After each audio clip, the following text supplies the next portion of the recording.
Evangelho segundo João, capítulo 10, leremos o verso 10. À luz desse texto, nós vamos pensar sobre o tema Eu vim para que tenham vida. Diz assim então a palavra de Deus. O ladrão vem somente para roubar, matar e destruir. Eu vim para que tenham vida e a tenham em abundância. Que o Senhor nos abençoe. Meus irmãos, o Evangelho segundo João é um livro muito especial, porque ele traz uma abordagem muito singular, diferente dos outros três evangelhos. Alguns registros que só encontramos no Evangelho segundo João. E no capítulo 10, nós temos aqui o que vem sendo chamado de a parábola do bom pastor. Parábola bem especial. Nessa parábola, o que é que Jesus Cristo está fazendo aqui? Ele está estabelecendo um contraste entre ele, o bom pastor que dá a vida pelas ovelhas, e os religiosos do seu tempo, que tinham dado muitos sinais e evidências de que não amavam o rebanho, que se comportavam, nas palavras de Jesus, como mercenários, lobos e ladrões. Jesus está publicamente despindo aquelas pessoas que estavam se vestindo do título honroso de pastor para viver na contramão da verdade do Evangelho, da verdade de Deus para a vida daquela comunidade. Pois bem, e Jesus aponta aqui o caráter vil daquelas pessoas, ele está literalmente despindo isso. Se você fizer uma leitura do capítulo anterior, o que é que você vai encontrar lá? A cura de um cego de nascença e a atitude desses religiosos para com o fato. Primeiro eles ficam intrigados, porque eles conheciam a história daquele homem e ele era cego de nascença e agora estava enxergando plenamente bem. E depois eles começaram a ficar injuriados e fizeram aguda oposição a Jesus, porque Jesus tinha curado aquele homem num sábado, e para eles era um escândalo total. Como é que pode fazer alguma atividade num sábado? E Jesus então pega aquela situação, João vai fazendo essa narrativa, chega no capítulo 10, e esse debate vai se intensificando, e chega no ápice quando Jesus diz assim: o bom pastor dá a vida pelas ovelhas, o mercenário não. E Jesus está dizendo que eles eram mercenários. Pois bem, essa parábola ela tem muito a nos ensinar. E o pano de fundo é curioso porque os ouvintes primeiros, tanto aquela audiência imediata quanto as pessoas que no primeiro século leram esse texto, elas entenderam porque eles estavam ambientados naquela cultura agrária rural. Tente imaginar o seguinte cenário. Ele vai fazer esse cenário aqui do pastorio. Você tem aqui um curral, um aprisco, via de regra, cercado por um muro de pedras e uma entrada somente. O pastor, porteiro, ele deitava-se na porta desse curral, desse aprisco, depois de colocar as ovelhas para dentro, e ele era ao mesmo tempo o pastor e o porteiro. Por vezes, vários rebanhos estavam ali dentro daquela área, e pela manhã o pastor chamava as ovelhas pelo nome, e as ovelhas ouviam o pastor, e elas seguiam seu pastor. Curioso isso. Os salteadores não podiam entrar pelas portas, porque a porta era uma cerca viva, era o próprio pastor, o próprio porteiro que deitava-se à porta. Então eles saltavam, razão pela qual Jesus diz, olha, o pastor passa pela porta, os salteadores pulam.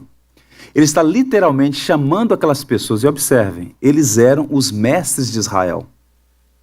Eles eram aqueles que deveriam exercitar o ministério de cuidar daquelas pessoas, mas eles estavam na contramão da proposta que Deus havia colocado para aquela comunidade, e Jesus os chama de salteadores, mercenários e ladrões. Qual é o resumo dessa parábola aqui? Jesus está dizendo o seguinte, fazendo uma aplicação. A igreja, ela é o aprisco, Cristo é a porta, e ninguém pode entrar para a igreja, ninguém pode entrar para o aprisco senão pela porta que é Jesus. Ele é ao mesmo tempo o bom pastor, ele é a porta, ele é o porteiro, tudo isso é curioso, ele vai multifacetando as figuras dessa parábola, até que ele chega nesse ápice, que é o verso que nós lemos, um verso muito mal interpretado, diga-se de passagem, por vezes. Ele chega e diz então, o ladrão vem para matar, roubar e destruir. Eu vim para que tenham vida e a tenham em abundância. O que Jesus está fazendo nessa passagem aqui? O ladrão não é o diabo. É verdade que o diabo rouba, mata e destrói. Mas o ladrão nessa passagem é uma referência a falsos mestres e a falsos ensinos que têm o poder de matar, escravizar, destruir, roubar as pessoas. Jesus está literalmente dizendo o seguinte: um falso mestre, um falso ensino tem o poder de matar as pessoas, tem o poder de destruir vidas, tem o poder de roubar a alma delas. Os falsos mestres são lobos, mercenários, ladrões. Eu sou o bom pastor, e o bom pastor dá vida pelas ovelhas. O que Jesus está fazendo aqui? Ele está fazendo uma aguda crítica ao judaísmo do seu tempo, que era multifacetado também. Farisaísmo, os saduceus, os herodianos, enfim. O judaísmo era herdeiro de uma riquíssima tradição. Os hebreus foram escolhidos por Deus. Jesus é um judeu. E o propósito pelo qual Deus escolheu Israel, quando não era ainda uma nação, um só homem, e a partir dele fez uma grande nação, é para que os hebreus fossem luz para os gentios. Mas no decurso do tempo, eles se perderam na religiosidade morta. Deus sempre perseverou, preservou um remanescente fiel. Mas boa parte daquelas pessoas se perderam na religião. E quando Jesus, e nós estamos celebrando o Natal, quando ele veio a este mundo, nessa missão redentiva, salvadora, ele se apresenta e mostra os múltiplos propósitos pelos quais ele veio este mundo. Um dos propósitos está aí exatamente nesse verso 10. Eu vim para que tenham vida e a tenham em abundância. Mas quando ele passa a exercer o seu ministério, o que ele encontra naquela região do mundo? Mateus vai dizer para a gente. Vendo ele as multidões, compadeceu-se delas, porque estavam desgarradas e errantes como ovelhas que não têm pastor. Ele vem a este mundo e aqueles que receberam uma herança, uma tradição de cuidar da alma daquelas pessoas, não exerceram esse cuidado, e aquelas pessoas estavam agora vivendo assim, errantes, desgarradas, famintas como ovelhas que não têm pastor. E Jesus então faz uma crítica à religião do seu tempo e se apresenta como aquele que veio para oferecer vida e uma abundante vida. Portanto, abandonadas, maltratadas, famintas, errantes pelo deserto, aquelas pessoas estavam nesta condição porque lhes faltava uma liderança que cumprisse esse papel que Jesus então denuncia como mercenários e lobos vorazes, ladrões, e a linguagem pesada que Jesus usa. Deixa eu ler para vocês um extrato de um documento dos dias de Jesus, para que os irmãos percebam que há uma diferença entre o evangelho em ação na vida de uma comunidade e a religião. Estavam famintas, espoliadas, desanimadas. Tinham líderes e autoridades, sem número, mas não havia nenhum pastor. Havia inúmeras igrejas, só em Jerusalém havia mais de 400 sinagogas, que era a igreja daquele tempo. Mas não se podia encontrar a palavra de Deus. E quando o Senhor, o verbo que se fez carne, a face de Deus visível, veio este mundo e andou naquela região, o que ele viu? Pessoas espoliadas, enganadas, ludibriadas, esgotadas, porque aqueles que deveriam cuidar delas colocava ainda mais jugo sobre o já pesado fardo que elas carregavam.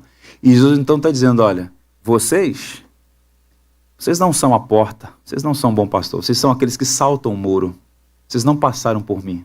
Eu sou bom pastor e o bom pastor dá vida pelas ovelhas.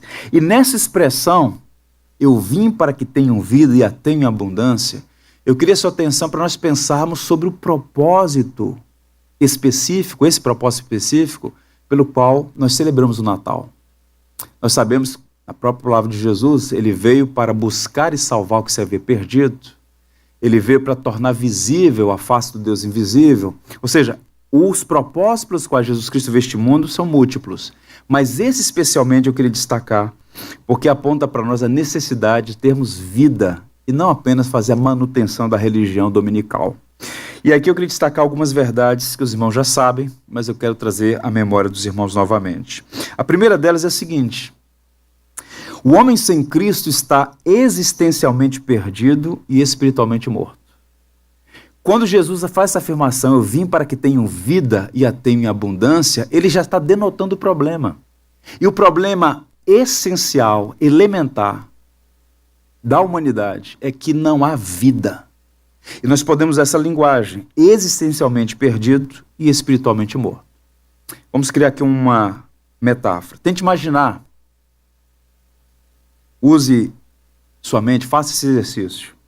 Tente imaginar um homem num buraco profundo, densamente escuro, terrivelmente apertado. Eu não vou dizer que está densamente quente para evitar problemas, mas vamos pensar num buraco profundo, densamente escuro e terrivelmente apertado. A pessoa sabe que está ali, mas ela não sabe o ali onde ela está. Essa é a ideia de estar existencialmente perdido. Em que direção? E não pode fazer nada para sair dali. O homem sem Cristo vive nesta miséria existencial. Ele não tem como responder com segurança o propósito da sua existência. Ele está existencialmente perdido.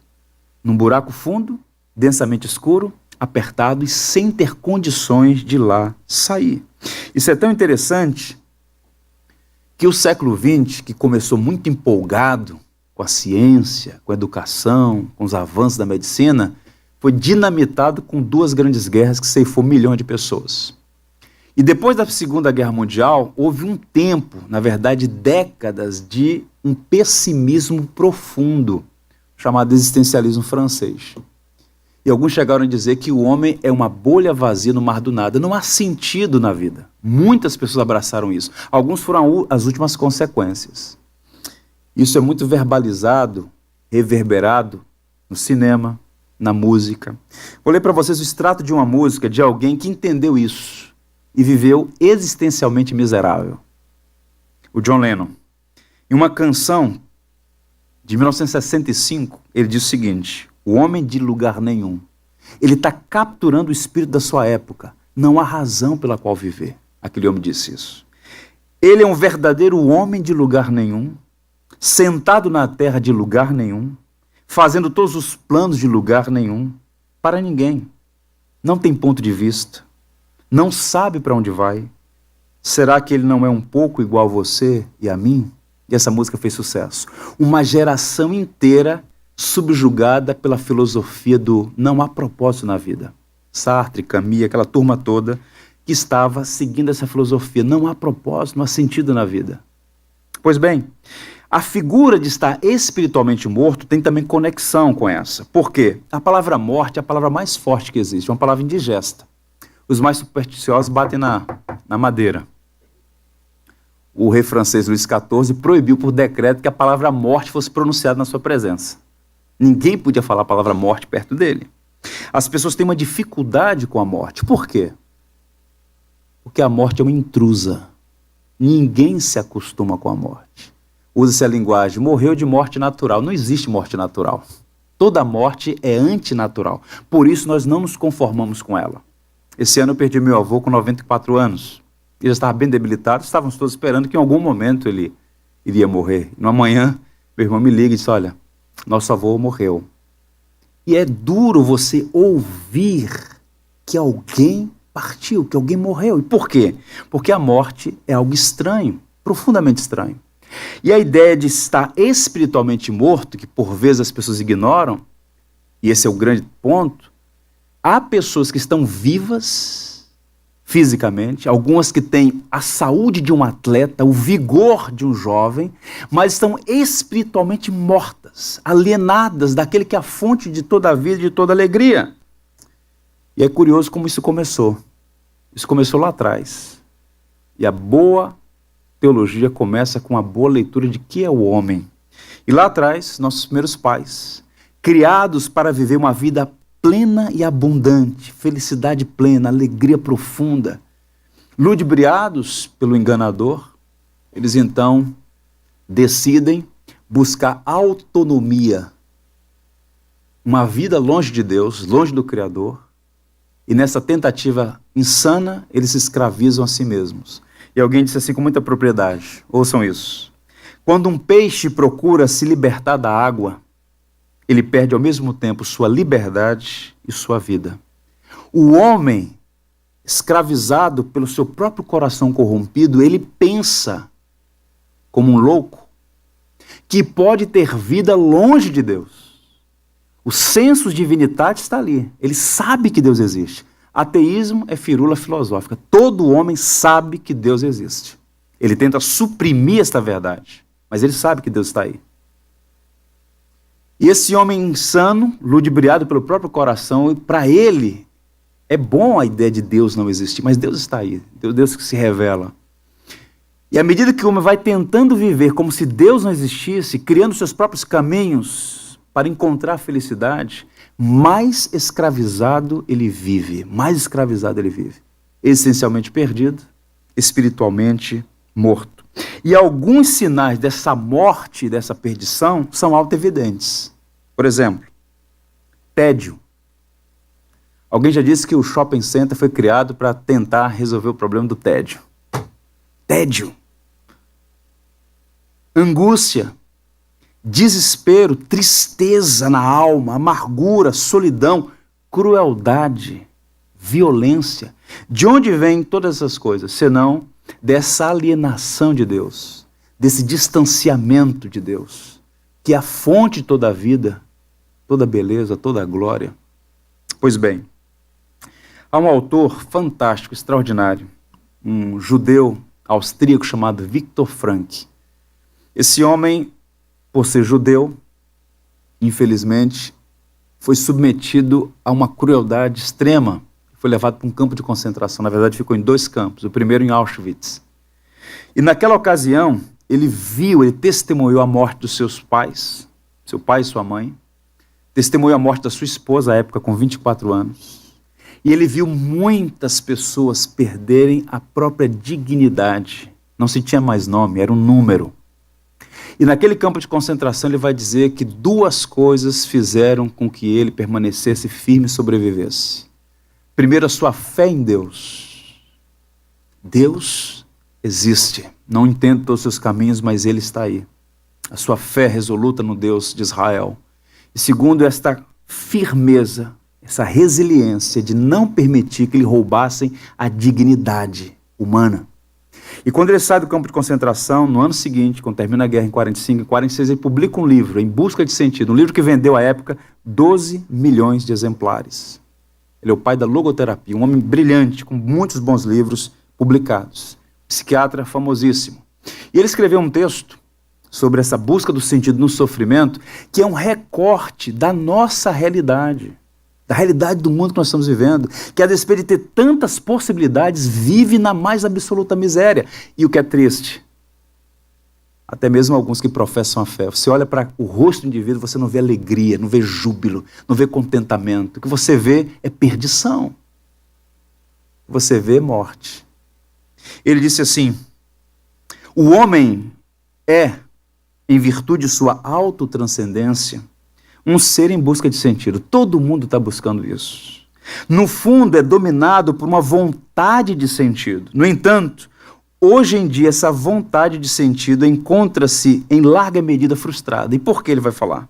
São cada vez mais numerosos os pacientes que recorrem a nós, os psiquiatras, acometidos de sentido ou sentimento de vazio. Este sentimento de vazio torna-se em nossos dias uma neurose de massa. Todo mundo perdido. Hoje o homem não sofre mais tanto, como nos tempos de Freud, de uma frustração sexual, mas sim de uma frustração existencial. E hoje não angustia tanto, como na época de Alfred Adler, um sentimento de inferioridade, senão bem mais um sentimento de falta de sentido, acompanhado de um sentimento de vazio existencial. Ele segue para a pesquisa dele. As estatísticas têm mostrado que entre os estudantes americanos, o suicídio ocupa, depois do acidente de trânsito, o 2º lugar como causa mais frequente de óbito. Ademais, o número de tentativas de suicídio sem o resultado é 15 vezes maior.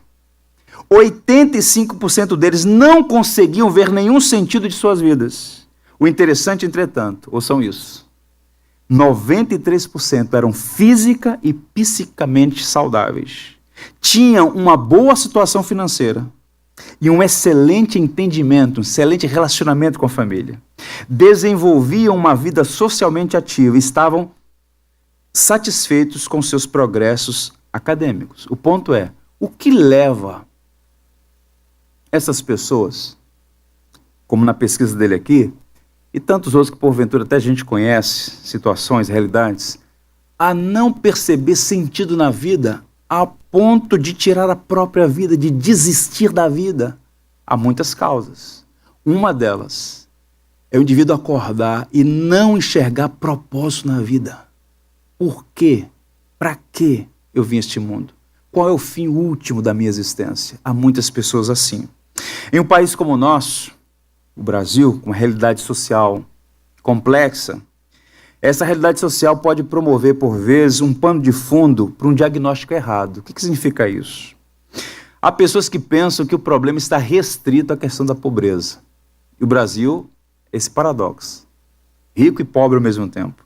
14 milhões de brasileiros hoje, exatamente hoje, penúltimo domingo de 2018, 14 milhões de brasileiros vivem na extrema pobreza. Sabe o que significa isso? Essas pessoas vivem com uma renda mensal de R$ 133,70. 14 milhões de pessoas. 50 milhões subiram. Vivem com R$ 387,07 por mês. Essa é a realidade. Qual é a grande questão? Esses dados nos envergonham, como nação tão rica, poderia estar em outro patamar. O ponto é que, por vezes, quando a gente fala de morte, de vazio, de vida miserável, nós restringimos aqueles que têm uma condição socioeconômica ruim. Agora eu queria que seus olhos fossem abertos para entender uma coisa.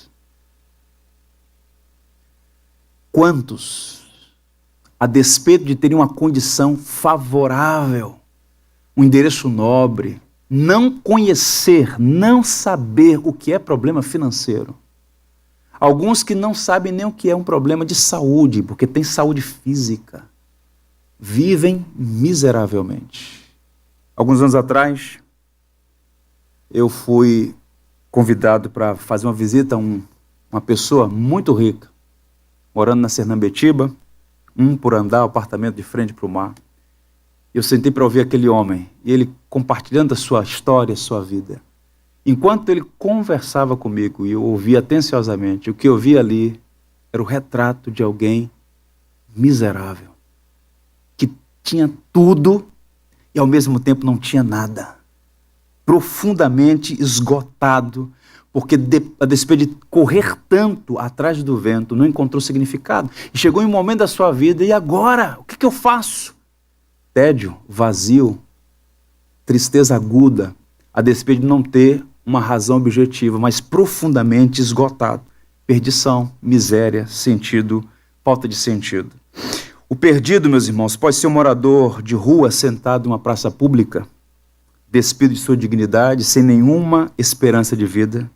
Mas o perdido pode ser também um executivo sentado na varanda de seu apartamento, olhando para o mar, enquanto lamenta não encontrar nenhum motivo para viver. Há muita gente assim, muita gente nessa condição. E a história testemunha inúmeros casos, alguns famosos, de pessoas que, a despeito de terem todas as condições para viverem bem, viviam mal, muito mal. Porque o problema não é econômico. O problema é de natureza espiritual, existencial. Para citar um caso emblemático, o Charles Darwin. O Charles Darwin é curioso porque poucas pessoas sabem disso, mas ele foi seminarista por 2 anos. Ele seria pastor da igreja da Inglaterra, pastor da igreja anglicana. Casou-se com uma prima em primeiro grau, piedosíssima, Emma. E, paulatinamente, depois de estar já matriculado, e depois de 2 anos na Universidade de Cambridge, estudando teologia, por acesso de contatos com livros de biologia e com professores, ele foi paulatinamente se afastando, desistiu do projeto de ministério relacionado à igreja e seguiu seu caminho como biólogo. Nunca negou sua fé em Deus, era um agnóstico no final da sua vida, mas ele escreveu um texto para os seus filhos, ele teve 10 filhos, uma autobiografia para os meus filhos. Quando eu li aquele texto, eu falei, está aqui o retrato de uma pessoa que não tendo um relacionamento com Deus, a alma vai sendo enrugada, vai perdendo completamente o propósito pelo qual vive. E ele disse assim, escrevendo aos filhos: até a idade de 30 anos, ou um pouco mais, a poesia, em suas muitas formas, deu-me grande prazer. E já como menino na escola, eu gostava muito de Shakespeare. Antes eu me deliciava consideravelmente em quadros e muito em música, arte, poesia, música. Isso encantava-me e me levava a adorar o Criador. Agora, há muitos anos, não consigo ler uma linha de poesia sequer. Tentei ler Shakespeare, mas me pareceu tão bobo que me deu nojo. Igualmente perdi todo o gosto por quadros, por música. Conservei algum gosto pelas paisagens, mas já não me dava tanto prazer quanto antigamente. Minha mente parece ter se tornado uma máquina que extrai leis gerais e grandes compilações de fatos, mas não consigo imaginar por que isso causou a atrofia daquelas partes do meu cérebro que davam tão gosto a essas coisas. A perda desses gostos é a perda da felicidade e pode prejudicar o intelecto, talvez até o caráter moral, enfraquecendo a parte emocional de nossa natureza. Pergunta: qual é o propósito pelo qual existimos? Já se fez essa pergunta? Você já responde essa pergunta com segurança? Por que é que você existe? A sua vida tem de fato significado? Um dos fenômenos mais profundos do ser humano é isso, essa autotranscendência. Nós precisamos responder a essas perguntas, porque o vazio da alma, o anseio por preenchimento, está aí. E muitas pessoas não conseguem fazer isso porque estão essencialmente perdidas, espiritualmente mortas. E o que está acontecendo? É um fenômeno muito curioso. Se a gente parar para observar isso na vida das pessoas, na história, a gente vai perceber, e esse é o segundo ponto da nossa reflexão, que o homem está em busca de felicidade. O problema todo é que o objeto mudou. Não é mais a fonte de toda a vida, o próprio Deus, mas o homem vai criando seus ídolos. Alguém já disse que os livros ou a música onde pensamos estar a beleza nos trairão, pois eles não são a coisa em si, eles são somente o aroma de uma flor que não encontramos, o eco e o tom que ainda não ouvimos. Notícias de um país que nunca visitamos. O homem está em busca de sentido, o homem está em busca de felicidade. O homem busca essa felicidade porque foi criado para viver feliz. É triste perceber como, por vezes, a própria igreja caminha na contramão do evangelho. A igreja, por vezes, parece sugerir que ser cristão é viver em estado de mórbido, sem alegria, sem contentamento, sem felicidade. É como se desse às pessoas duas opções. A opção de ser asceta, abnegado, um homem de renúncias, e a opção de ser feliz temporariamente. Como se a vida cristã não pudesse oferecer felicidade, quando, na verdade, não há alegria maior, felicidade maior, contentamento maior, senão no Evangelho de nosso Senhor Jesus Cristo. Nós fomos criados por Deus, e Deus é plenamente feliz. Alguém já disse que todos os seres humanos buscam essa felicidade. Repito, e por que buscam a felicidade? Bem, se o homem fosse uma ameba evoluída, essa resposta não teria nenhum sentido. Por que o homem busca a felicidade? Agora, você foi criado por Deus, e para pensar nisso. Nós fomos criados por um Deus que é três pessoas, um Deus que é relacionamento, um Deus que é comunidade, Pai, Filho e Espírito em plena comunhão. Um derramando amor sobre o outro, um buscando a alegria do outro. Este ser plenamente feliz, como nenhum de nós pode imaginar o que é ser feliz, como Deus é feliz. Nos criou para compartilhar sua alegria, sua felicidade, sua glória, de modo que esta é a razão pela qual todo ser humano, não importa onde esteja, em que condição esteja, ele busca ser feliz, porque foi criado por um Deus que é feliz e que ama a felicidade. O francês Pascal dizia que todos buscam essa felicidade, não há exceção para isso. Sejam quais forem os meios diferentes que empreguem, todos objetivam esse fim. A razão de irem à guerra, de outros a evitarem, É o mesmo desejo em ambos, visto que perspectivas diferentes. A vontade nunca dará o último passo em outra direção. Esse é o motivo que cada ação de todo ser humano, mesmo dos que se enforcam, estão buscando a felicidade. E esse hedonismo que está implantado em nós, essa busca pela felicidade, foi distorcido por causa do pecado. E o hedonismo pagão, ele é idolátrico, porque pega aquele bem, aquele dom, aquela alegria que Deus nos dá e transforma-se num fim em si mesmo, porque o homem tornou-se uma fábrica de fazer ídolos. E a gente vê isso todos os dias na nossa cultura, que é repleta de ídolos. Quer um exemplo? No mundo greco-romano, no mundo do Novo Testamento, o que é que nós tínhamos lá? Uma multiplicidade de Deus e Deus, para todos os gostos. Leia Atos 17 e você vai ver que Paulo ficou escandalizado quando chega na capital da filosofia. E chega em Atenas, ele vê múltiplos deuses e deusas personificados naquelas imagens todas. Pois bem, havia ali a deusa Afrodite, a deusa da beleza, Ares, deusa da guerra, Artemis, deusa da fertilidade e da prosperidade, múltiplos deuses e deusas, as imagens. Hoje não é diferente. Há mais ídolos do que realidade. Observe qual é o ponto hoje aqui. Dificilmente, nós vamos encontrar uma pessoa ajoelhada diante de uma imagem de Artemis, adorando a Deus Artemis. Dificilmente nós vamos encontrar alguém acendendo incenso ao Deus Júpiter. Alguém no canto da sua casa com um altar a Ares, o Deus da guerra. Não. Agora perceba uma coisa. Quantas pessoas sacrificam em nome da carreira, do sucesso, da fama e do dinheiro, a própria família? São os ídolos que dominam o coração das pessoas e vão levando essas pessoas a fazer todos os tipos de sacrifício para agradar os seus ídolos. Fama, sucesso, dinheiro, poder. Esses ídolos são vícios espirituais que causam um mal terrível. É uma melancolia. Em 2008, houve a quebra do mercado financeiro mundial, internacional, uma relação direta com o mercado imobiliário americano. Eu lembro que meu irmão estava nessa época morando lá em Miami e ele disse: rapaz, a fisionomia das pessoas é de melancolia. As pessoas têm tudo para estar bem, mas estão desesperadas. Quebra de mercado. Pois bem. E um levantamento apontou que, subsequentemente àqueles eventos em 2008, eu vou apenas listar 13 aqui com o nosso tempo. O presidente executivo da Sheldon Goods, uma imobiliária dos Estados Unidos, deu um tiro em si mesmo, na sua cabeça, dentro do seu Jaguar. Desespero. Tirou a própria vida dentro do seu carro de luxo. Um administrador francês cuidava das finanças de renomadas famílias na Europa, inclusive de famílias reais, cortou os próprios pulsos num grande escritório dele em uma avenida de Nova York. Um jovem executivo.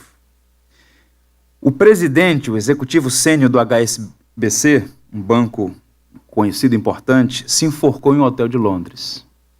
E os números são impressionantes, a quantidade de pessoas que tiraram a própria vida quando de repente o chão, o piso, o fundamento, aquilo que dava estabilidade a ele se perdeu. Ídolos. A lista é tenebrosa e o ponto é o seguinte: essa melancolia ela é seguida de desespero porque tem relação com os ídolos. E os ídolos, observe, são coisas boas. São coisas boas. Coisas boas que, se ocuparem o lugar de Deus na nossa vida, não vão oferecer o que prometem. Exemplo disso muito claro é o dinheiro. O dinheiro não é uma coisa ruim, mas pode assumir atributos divinos e a nossa relação com ele então se aproxima de adoração e obediência. É por isso que Jesus Cristo personifica o dinheiro, chama de mamon. Mamon é uma palavra em aramaico para dinheiro. Vocês adoram mamon. Ele chamou o dinheiro de pessoa, personalizou o dinheiro, porque eles estavam escravizados pelo dinheiro. E essa ganância idólatra, Paulo denunciou lá em Colossenses capítulo 3, no verso 5. Por que Paulo fez isso? Porque o dinheiro é um excelente servo, mas um péssimo patrão. É bom ter dinheiro no bolso. Agora, quando ele está no coração, ele vai complicar a vida. E essas pessoas todas que chegam ao desespero de atentar contra a própria vida, denunciam que elas não tinham um centavo sequer. Há pessoas que não têm dinheiro. É o dinheiro que as tem. e por conta disso são tão incapazes de socorrer o necessitado, de doar, de serem generosos. Um dos homens mais ricos do mundo dizia que a filantropia nos seus dias era a arte de administrar as sobras. Sobrou? Socorre lá. Sobrou? Havia pouca disponibilidade, havia pouca generosidade, porque boa parte das pessoas não tem recursos. Na verdade, são dominadas, e Jesus denunciou isso como idolatria. E o que é um ídolo?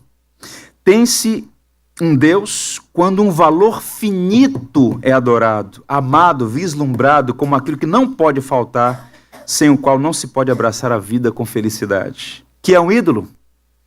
É qualquer coisa que seja mais importante que Deus para você, qualquer coisa que absorva o seu coração e imaginação mais que Deus, qualquer coisa que só Deus pode dar. E os ídolos são múltiplos, mas há 3 que exercem o maior domínio sobre os homens e mulheres. A tríade, que por si só não é ruim, mas que tem um poder sedutivo terrível. Poder, dinheiro e sexo. A nossa sociedade, ela é extremamente religiosa, ela está curvada diante desses ídolos, que prometem felicidade, que prometem alegria, que prometem contentamento, mas que no fim das contas não vão oferecer isso. Razão pela qual há pessoas que têm tudo isso e vivem existencialmente miseráveis. No século XIX, quando um pesquisador foi visitar os Estados Unidos, Tocqueville, ele escreveu um texto sobre a América, no século XIX. E ele disse que era um país próspero, mas que tinha uma estranha melancolia a despeito de tanta abundância. E ele chegou a dizer: as alegrias incompletas deste mundo nunca satisfarão o coração humano. Insatisfação é um sinal de presença de ídolos. Pode observar isso. Quanto mais insatisfeita é uma pessoa, mais há sinais de que há ídolos no seu coração.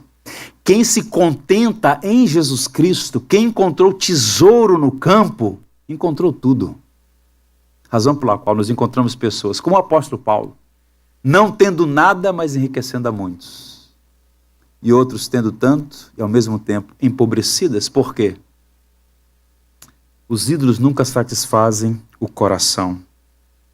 Pois bem, Paulo aos Efésios vai dizer o seguinte: naquele tempo, estáveis sem Cristo, separados da comunidade de Israel, estranhos às alianças da promessa. Aí Paulo faz uma sentença curiosa: não tendo esperança e sem Deus no mundo. Está aqui o diagnóstico da humanidade.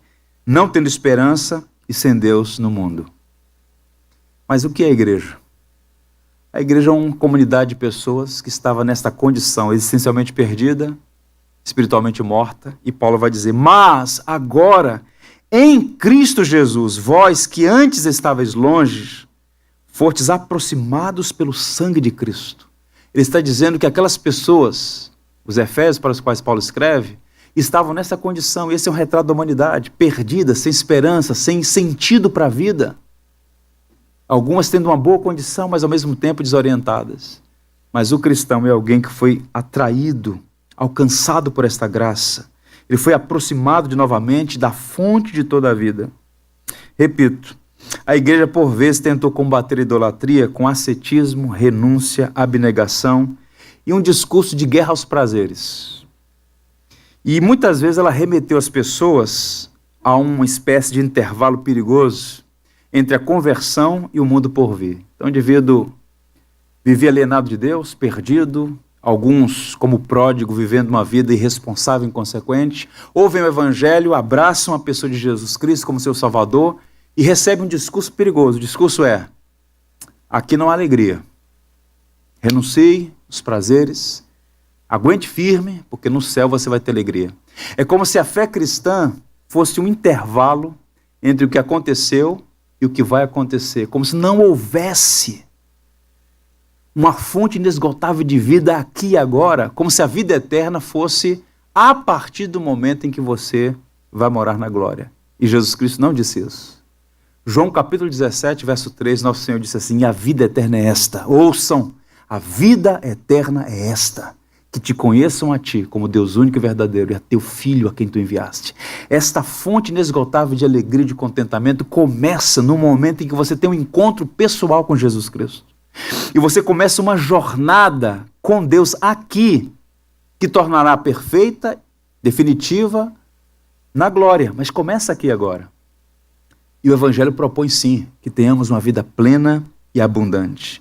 Ascetismo não resolve os impulsos egocêntricos do nosso coração, não tem poder para expurgar os ídolos do nosso coração. Basta observar todo o movimento monástico, que tem o seu valor e sua importância. Como os irlandeses salvaram a civilização ocidental. Bom tema. Mas o ponto é, muitas vezes estavam ali enclausurados, longe do mundo, mas coração borbulhando de apetites e impulsos que não agradavam a Deus. Como é que a gente resolve esse problema da idolatria que promete coisas que não pode oferecer? Um pregador, no século XIX, pregou um sermão que ecoou pela história. O título do sermão já é uma mensagem. Como é que você vence os ídolos que te ludibriam achando que você vai encontrar felicidade fora do Evangelho? O título do sermão dele, numa tradução livre, seria A Força Expulsora de um Novo Amor. Só uma coisa pode expurgar os ídolos do seu coração: o amor por Cristo. Você encontrar o tesouro maior. Com isso você não vai renunciar aos demais prazeres. Tudo provém de Deus. Toda boa dádiva provém de Deus. Os dons que Ele te deu, as oportunidades que Ele te deu, os bens que Ele te deu. Tudo que nós temos de fato vem das mãos do Senhor para nós, estão sob os nossos cuidados temporariamente, com propósitos. Agora, quando essas coisas tornam-se um fim em si mesmas, nós perdemos a coisa principal, que é alegria, contentamento, significado, sentido existencial. E é as pessoas que não conhecem a Cristo é que vivem assim. E, lamentavelmente, como essa não é uma vacina de dose única, há muitos cristãos que não têm alegria, não têm contentamento. Entram mudos e saem calados das comunidades, domingo após domingo. A fisionomia revela que falta aquela alegria indizível, cheia de glória, como disse o apóstolo Pedro. E aí, a gente chega no ponto final dessa reflexão, e eu quero afirmar esse terceiro ponto com muita clareza. Cristo é a fonte de toda a vida e felicidade. Cristo. Eu vim para que tenham vida e a tenham em abundância. Aquelas pessoas estavam esgotadas. É impressionante como nós vivemos uma época de extremo esgotamento, de todos os tipos. Há pessoas que voltam das férias cansadas. Eu conheci um amigo que falou: rapaz, a primeira semana depois que eu volto das férias é a semana mais difícil, porque eu estou tão cansado das férias. Que às vezes o problema não é de natureza física. Às vezes o problema não é de natureza física. Tem até aqueles que tiram férias de Deus. 30 dias longe da igreja, 30 dias fora da Bíblia, 30 dias fora da oração. É como se desse uma espécie de um tempo para as realidades espirituais. Não se alimentam, não nutrem a fé, não tem aquele tempo de adoração diante do Senhor. Pois bem, o John Piper é um pastor batista a quem Deus tem usado muito. Ele escreveu alguns bons livros, inclusive ano que vem ele vai fazer a última visita ao Brasil, vai estar conosco no primeiro semestre em São Paulo, por 2 vezes, na Universidade Mackenzie e na Igreja Batista de Alphaville. E o John Piper, ele escreveu um livro que é a espécie de fio condutor do seu ministério. O Russell Shedd, de saudosa memória, indicou a publicação desse material, e o título era um título fiel ao texto original. O título original é Teologia da Alegria. Só que não vende um livro com esse título, né? Teologia da Alegria. E aí fizeram um novo título, o título em português hoje é Em Busca de Deus. Ok. Mas o livro é muito bom e ele vai dizer o seguinte, eu quero que você ouça isso aqui, eu estou caminhando para o final. A felicidade de Deus é a base da nossa felicidade em Deus. Se Deus não exaltasse, manifestasse alegremente a sua glória, seremos privados da base de nossa alegria. Os fatos de Deus procurar o nosso louvor e de nele buscarmos prazer estão em perfeita harmonia. Porque Deus é mais glorificado em nós quando estamos satisfeitos nele. A ideia de satisfação em Deus. O coração feliz, o coração alegre, jubiloso e contente é alguém que tem satisfação em Deus. Deus é tudo, é como o profeta Abacuque. Ainda que a figueira não floresça, ainda que não haja gado nos currais, uma linguagem que ele está dizendo o seguinte: ainda que haja fome generalizada, ainda que não haja nenhuma perspectiva do ponto de vista humano, todavia me alegrarei no Senhor, exultarei no Deus da minha salvação. Satisfação em Deus, glorifica a Deus. E às vezes, a famigerada teologia da prosperidade, teologia do triunfo, criou um contingente expressivo de pessoas que vêm às igrejas todo santo domingo por dois motivos essenciais, terríveis motivos.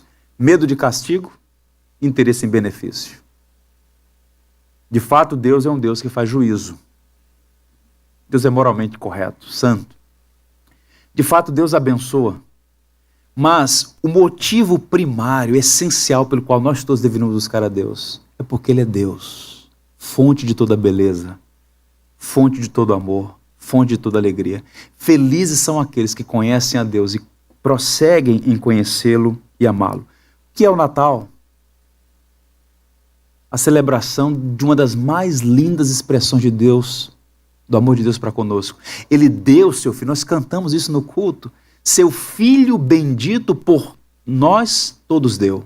O Natal é o nascimento de Cristo. Deus nos deu o seu próprio filho. E nós cristãos temos uma missão muito especial.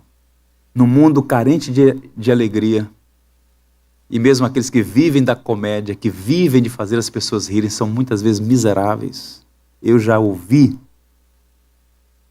e ouvi um grande comediante dizer que só tinha inveja dos mortos, tristeza profunda, fazia os outros rirem, mas ele mesmo era uma pessoa extremamente infeliz. Nós temos todos os motivos para ter uma vida plena e abundante. Eu vim para que tenham vida e a tenham em abundância. Caminhando para o final, nós ouvimos no prelúdio do culto a belíssima música de Bach, Johann Sebastian Bach. Jesus, alegria dos homens. Quem foi esse homem? Um cristão. Uma das maiores mentes da história, no campo da música, cristão como eu e você, que cria piamente nessas verdades reveladas nas Escrituras. E Bach, quando ele estava morando em Leipzig, ele fez 200 cantatas. A 32ª, considerada das melhores, Jesus, alegria dos homens. Quando você para meditar na letra, e a gente sempre precisa meditar no que a gente canta, você fala, esse homem encontrou alegria. A letra diz assim: Jesus continua sendo minha alegria. É a sua alegria? Ele é sua alegria? Bach começa, Jesus continua sendo minha alegria. O conforto e a seiva do meu coração. Jesus refreia minha tristeza. Ele é a força de minha vida. É o deleite e o sol dos meus olhos. O tesouro e a grande felicidade de minha alma. Por isso eu não deixarei ir Jesus do meu coração e da minha presença. Bem-aventurado sou, porque tenho a Jesus. Oh, quão firme eu o seguro, para que traga refrigério ao meu coração. Quando estou triste e abatido, eu tenho Jesus que me ama e se confia a mim. Por isso não deixarei, mesmo que meu coração se quebre. Jesus é a alegria dos homens. A pergunta que eu quero deixar aos irmãos, e só vocês, em cada um em particular, pode responder é a seguinte: isso que Bach cantou reflete a nossa realidade espiritual? Ele é de fato a sua maior alegria? Cristo é a fonte de todo o seu contentamento? Você de fato celebra o Natal como quem está dizendo, Senhor, eu te dou graças porque o Senhor enviou aquele que é a fonte de toda a minha história, de minha vida, o alvo supremo da minha existência? Há mais ídolos no nosso coração do que no panteão grego. Nós precisamos expurgá-los do nosso coração, porque os ídolos não satisfazem. E a melhor maneira de expurgá-los, a melhor maneira de eficazmente expurgá-los, é enchendo o nosso coração da presença de Cristo. A presença poderosa do Evangelho em nossa vida expurga os ídolos, traz alegria, contentamento, dá sentido para a vida. Viver é Cristo, disse Paulo. Morrer é lucro. Morrer é lucro. Morrer, partir, estar com o Senhor. Viver é Cristo. Eu encerro lendo 2 palavras de Jesus, apenas isso, em João capítulo 15. Olha o que ele diz aos seus discípulos. Disse a eles naqueles dias, diz a mim e a você aqui agora. Como o Pai me amou, assim eu os amei. Permaneçam no meu amor. Tenho-lhes dito essas palavras, para que a minha alegria esteja em vocês e a alegria de vocês seja completa. Permaneçam no meu amor. Se você quer ter vida e vida plena e abundante, abrace o Evangelho, abrace a Cristo. Não olhe para o Natal simplesmente como uma data no calendário ocidental. Olhe para o Natal como um símbolo da bondade de Deus. Deus veio a este mundo de carne e osso para que você tivesse vida e vida e abundância. A religião não vai oferecer isso para você. Jesus condenou aqueles religiosos, salteadores, lobos, ladrões. Eu sou o bom pastor. Eu dou a vida pelas ovelhas. E Ele veio para que nós tivéssemos vida e vida plena e abundantes. Quantos creem nisso, digam amém. Senhor, nós te louvamos pela vida de Jesus Cristo. Ele veio a este mundo para que nós tivéssemos vida e vida em abundância. Senhor, abre os nossos olhos, sonda o nosso próprio coração.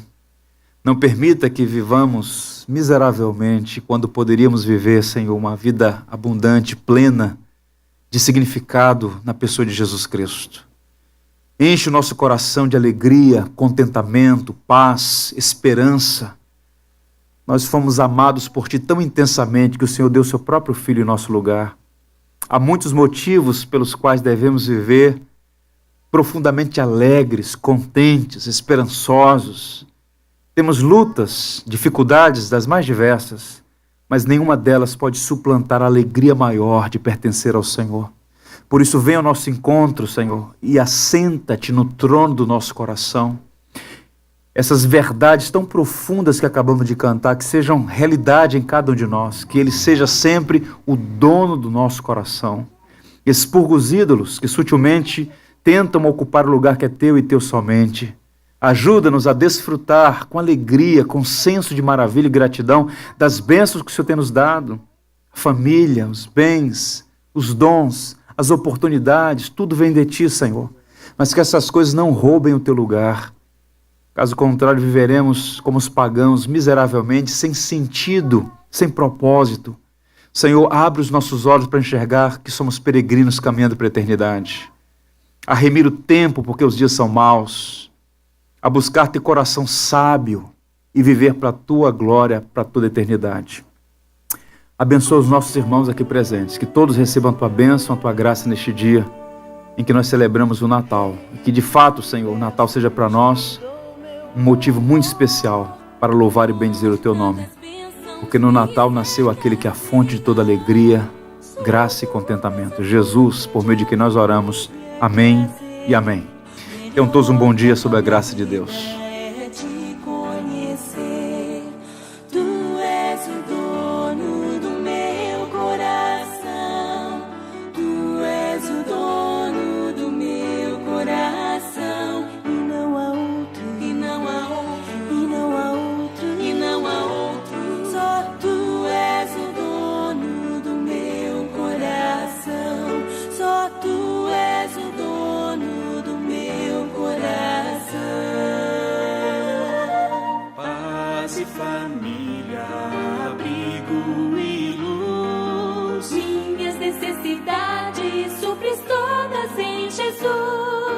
Mas nem o ouro e a prata podem satisfazer a sede da minha alma é a Ti pertencer.